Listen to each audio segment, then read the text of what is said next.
The city's skyline glowed as dusk settled, glass towers reflecting the last gold of the day. In the penthouse office of Titan Tech, CEO Richard Langley stared at a wall of screens, each one flashing numbers, charts, and urgent emails. The company was in crisis. A $200 million software glitch threatened to destroy a decade of work. The board was restless, investors nervous, and Richard's own confidence was slipping.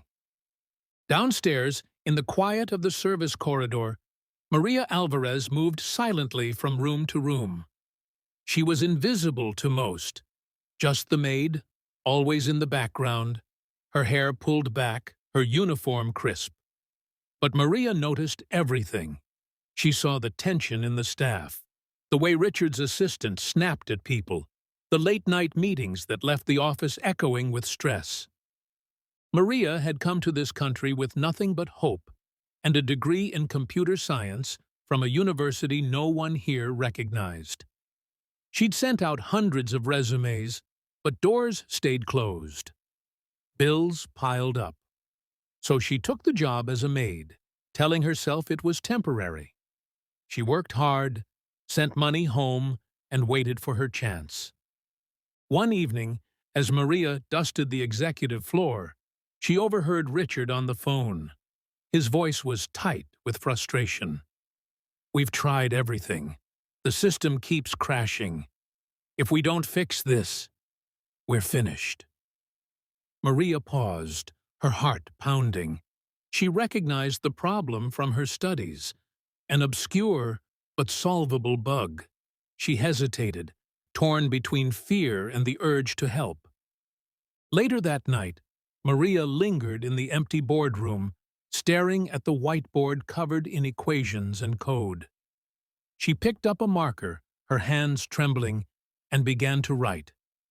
In minutes, she mapped out a solution, simple, elegant, and effective. She erased her work before leaving, afraid of overstepping her place. But fate intervened. The next morning, Richard arrived early and noticed faint traces of code on the board. Curious, he reconstructed the steps, his eyes widening as he realized what he was seeing. He called his lead engineer, who confirmed it. The solution was brilliant. "Who did this?" Richard demanded. No one knew. Security footage revealed the answer. Richard watched in disbelief as Maria, the maid, solved the problem in seconds. He called her to his office, his tone unreadable. Maria entered, her heart racing. She expected anger, maybe even dismissal. Instead, Richard asked, "How did you know?" Maria explained her background, her education, her love for problem-solving. She spoke quietly, her eyes downcast, expecting judgment. But Richard was silent, thinking of all the times he'd overlooked the people around him. He realized he'd been blind to talent because of bias, because of assumptions. Instead of firing Maria, Richard did something no one expected.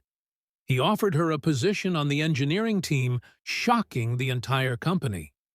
Some scoffed, others whispered, but Maria accepted, determined to prove herself. She worked harder than anyone, her ideas saving the company millions more. As Maria's reputation grew, so did her confidence. She became a mentor to other overlooked employees, encouraging them to speak up, to believe in their worth. Richard, too, changed. He restructured hiring practices, opening doors to talent from all backgrounds. The company culture shifted, becoming more inclusive, more just. But not everyone was happy. Some executives resented Maria's rise, seeing her as a threat. They tried to undermine her, spreading rumors and questioning her credentials. Maria faced each challenge with quiet strength, refusing to let bitterness take root. She remembered her mother's words, "Kindness is the greatest act of bravery." One day, a major client threatened to pull a contract, citing concerns about Maria's background. Richard stood by her, risking millions to defend her integrity. The board was furious, but Richard refused to back down. "If we don't stand for justice, we stand for nothing," he said. The client relented, impressed by Maria's work and Richard's loyalty. The company's stock soared, and Maria's story made headlines. She became a symbol of hope for immigrants, for women, for anyone who had ever been overlooked. She used her platform to advocate for fair hiring, for education, for kindness. Years later, Maria stood in front of a packed auditorium, telling her story. She spoke of fear and courage, of doors closed and doors opened. She spoke of the CEO who saw her, not as a maid, but as a mind. She ended with a challenge. Look for the invisible. Listen to the unheard. You never know who might change your world. Richard watched from the wings, Mahmoud shining in his eyes. He knew that Maria had saved more than his company. She had saved him from his own blindness. Together, they had built something greater than profit. A legacy of justice, bravery, and redemption. Maria's first day as an engineer was a blur of nerves and excitement. She wore her only business suit, a hand-me-down from a neighbor, and carried a notebook filled with ideas. The engineering team was skeptical. Some greeted her with polite smiles, others with thinly veiled suspicion. Maria felt their eyes on her as she took her seat, but she focused on the work, determined to let her skills speak for themselves. Richard introduced her at the morning meeting. "Maria solved a problem that stumped us for months," he said. "She's here because she earned it." The room was silent. Maria nodded, her voice steady as she explained her approach to the bug. She spoke with clarity and humility, careful not to boast. By the end of the meeting, a few engineers looked at her with new respect. The days that followed were challenging.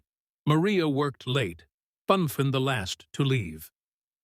She volunteered for the toughest assignments, eager to prove her worth. When she struggled, she asked questions, unafraid to admit what she didn't know. Slowly, her colleagues began to see her not as the maid, but as a valuable teammate. One afternoon, a senior engineer named Tom approached her. He'd been one of her harshest critics, but now he asked for her help on a complex algorithm. Maria smiled and agreed. They worked side by side, and Tom was surprised by her insight and patience. "You're good at this," he admitted, "better than most of us." Maria thanked him, grateful for the small victory. Outside of work, Maria's life was still far from easy. She lived in a cramped apartment, sending most of her paycheck home to her family. She missed her mother's cooking, the sound of her siblings' laughter. But she found comfort in her new role, in the sense of purpose it gave her. She began to dream again, of a future where she could use her gifts to help others. Richard, too, was changing. He started holding open forums, inviting employees from every department to share their ideas. He listened more, spoke less, and made a point to learn the names of the janitors, the cafeteria workers, the security guards. He realized that leadership was not about power, but about service. The company's culture began to shift. More women and minorities were hired, and mentorship programs flourished. Productivity soared, and Titan Tech became known as a place where talent was valued over pedigree. Maria became a mentor, guiding interns and new hires, always reminding them that their voices mattered. But the old guard did not give up easily. A group of executives, threatened by the changes, began to plot against Maria. They dug into her past, searching for anything that could discredit her. They spread rumors that she had cheated, that her degree was fake. that she was only there because of Richard's favor. Maria heard the whispers, but she refused to be intimidated. One day, an anonymous email landed in Richard's inbox, accusing Maria of falsifying her credentials. The board demanded an investigation. Maria was devastated. She gathered her documents, her degree, her transcripts, letters from her professors. She sat before the board, her hands shaking as they questioned her integrity. Richard stood by her side, refusing to let her face the ordeal alone. He spoke passionately about her contributions, her character, and the injustice of judging someone by their past. The board was divided, but the evidence was clear. Maria was exactly who she claimed to be. The investigation cleared her name, but the experience left scars. Maria emerged stronger, her resolve hardened. She realized that no matter how hard she worked, some people would always see her as an outsider. But she also knew that she had allies, Richard, Tom, and the many colleagues who had come to respect her. She decided to use her voice, not just for herself, but for everyone who had ever been overlooked. She began speaking at schools and community centers, sharing her story with young people who felt invisible. She told them about the night she solved the $200 million problem, about the fear and the courage it took to step forward. She urged them to believe in themselves, to seize every opportunity, no matter how small. Richard watched Maria's rise with pride. He saw how her presence inspired others, how her story became a beacon for those who had lost hope. He realized that the greatest leaders were not those who commanded the most attention, but those who lifted others. Maria's influence began to ripple through TitanTech in ways no one could have predicted. The company's annual innovation contest, once dominated by the same familiar faces, now saw entries from every department. Janitors, cafeteria workers, and junior staff submitted ideas, inspired by Maria's journey. The energy was electric. Suddenly, everyone believed they could make a difference. Maria volunteered to mentor a team of interns, many of whom were first-generation college students. She saw herself in their nervous smiles and eager questions. She taught them not just about code, but about resilience, humility, and the courage to speak up. Under her guidance, the interns developed a new security protocol that saved the company millions. Their success was celebrated company-wide, and Maria's role as a mentor was cemented. Meanwhile, Richard continued to champion diversity and inclusion. He launched a scholarship program for underprivileged youth, naming it after Maria's mother. The gesture moved Maria to tears.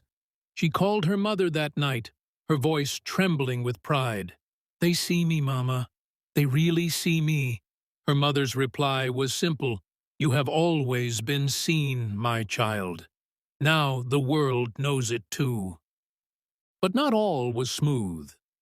The executives who had tried to discredit Maria were not finished. They began to undermine Richard, questioning his leadership and accusing him of favoritism. Rumors swirled that the board was considering replacing him. Richard felt the pressure mounting, but he refused to back down from his principles. One evening, Maria found Richard alone in his office, staring out at the city lights. He looked tired, the weight of responsibility etched into his face. "Did I do the right thing?" he asked quietly. Maria sat beside him, her voice gentle. "You changed lives, Richard. You changed mine. Don't let fear steal that from you." Her words gave him strength, and together they resolved to keep fighting for what was right. The next board meeting was tense. The dissenting executives presented their case, arguing that Richard's focus on inclusion was hurting the bottom line. But Maria, invited to speak, shared the data. Productivity was up, turnover was down, and TitanTech's reputation had never been stronger. She spoke from the heart, telling her story one more time.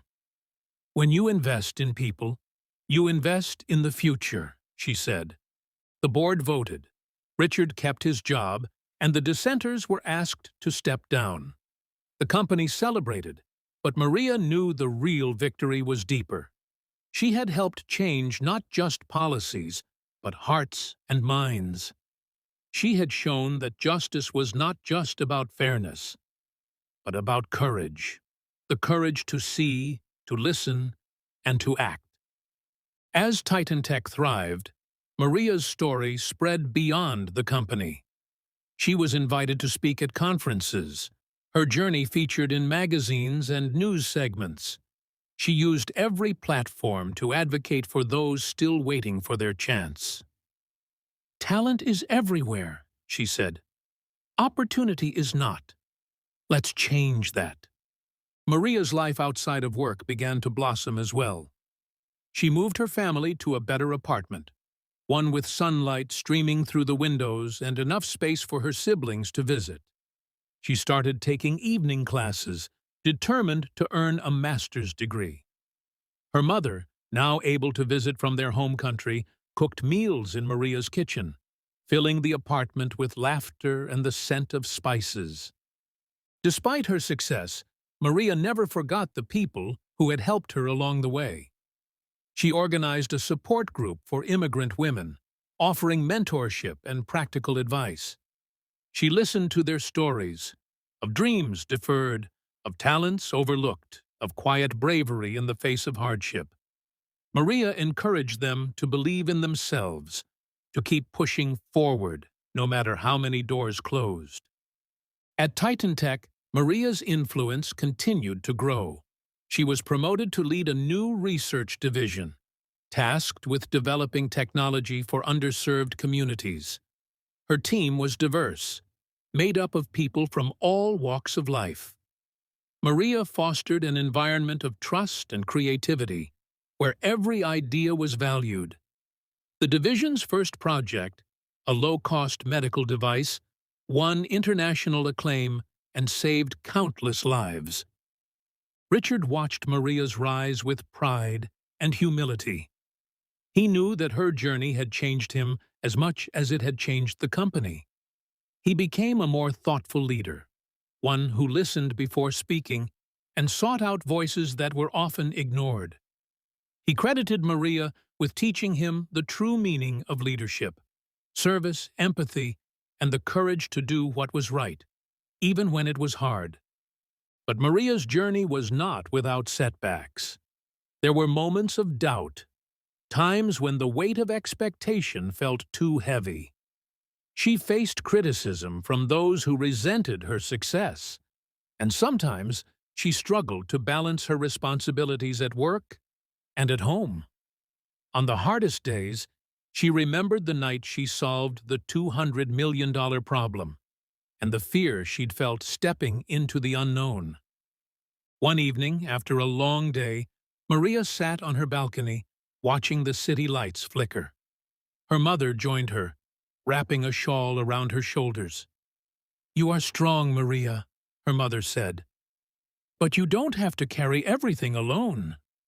Maria nodded, tears in her eyes. She realized that true strength was not about doing everything herself, but about accepting help and trusting others. Maria began to delegate more, empowering her team to take on greater responsibility. She encouraged them to mentor others, to lift as they climbed. The culture of Titan Tech became one of collaboration and mutual support, a place where everyone felt they belonged. Maria's legacy was not just in the technology she helped create, but in the lives she touched and the doors she opened for others. Maria's story began to inspire people far beyond the walls of Titan Tech. She was invited to speak at universities, where students from all backgrounds listened intently as she described her journey from invisible maid to respected leader. She always spoke honestly about her fears and failures, reminding her audience that courage was not the absence of fear, but the decision to act in spite of it. At one event, a young woman approached Maria in tears. She was an immigrant, too, struggling to find her place in a new country. "I thought I would always be invisible," she confessed. Maria hugged her and said, "You are seen. Your story matters. Don't let anyone tell you otherwise." The young woman left with new hope, determined to keep fighting for her dreams. Back at Titan Tech, Maria's research division continued to break new ground. They developed affordable educational software for schools in low-income neighborhoods and a mobile app that connected refugees with job opportunities. Each project was a testament to Maria's belief that technology should serve everyone, not just the privileged few. Richard often visited Maria's team, listening to their ideas and celebrating their successes.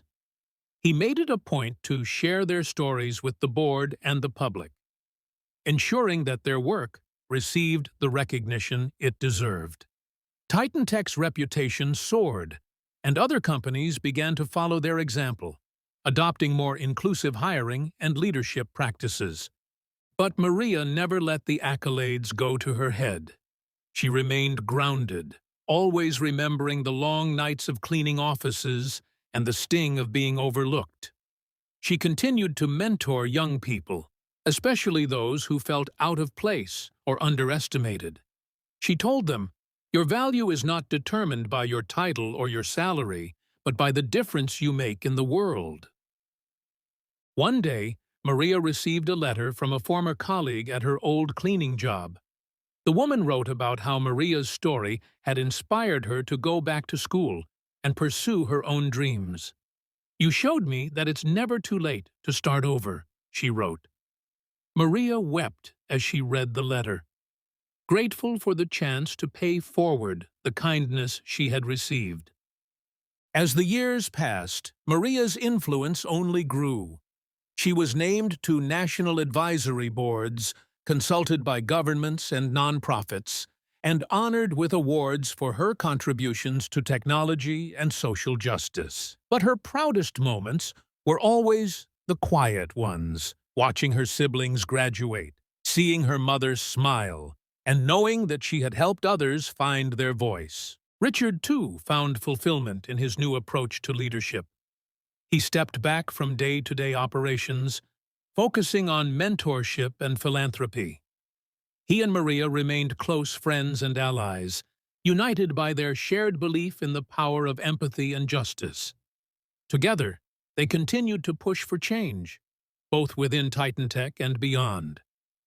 Years later, Maria stood on a stage before a packed auditorium, the lights warm on her face. She was being honored with a Lifetime Achievement Award for her impact on technology and social justice. As she looked out at the crowd, students, engineers, immigrants, and leaders, she felt a wave of gratitude. She remembered the night she'd solved the $200 million problem and how terrified she'd been to step forward. Maria spoke from the heart. "I was once invisible, cleaning offices after hours, dreaming of a chance to use my mind. I was afraid to speak up, afraid to hope, but someone saw me, not for my job, but for my potential. That moment changed my life. We all have the power to see each other, to open doors, to lift each other up. Never underestimate the impact of a single act of courage or kindness." The audience rose in a standing ovation, many wiping away tears. Maria's mother and siblings were in the front row, beaming with pride. Richard, now retired, watched from the wings, his eyes shining. He knew that Maria's story had changed not just Titan Tech, but the world. She had become a symbol of hope for anyone who had ever been overlooked or underestimated. After the ceremony, Maria mingled with young people who shared their own stories of struggle and triumph. She listened, encouraged, and reminded them that their voices mattered. She saw herself in their eyes, the same hunger, the same fear, the same spark of possibility. She promised to keep fighting for a world where everyone had a chance to shine. Back at home, Maria found peace in the simple joys, cooking with her mother, laughing with her siblings, watching the sunset from her balcony. She knew that her journey was far from over, but she faced the future with hope and humility. She had learned that true strength was not about never falling, but about rising again and again, and helping others rise with you.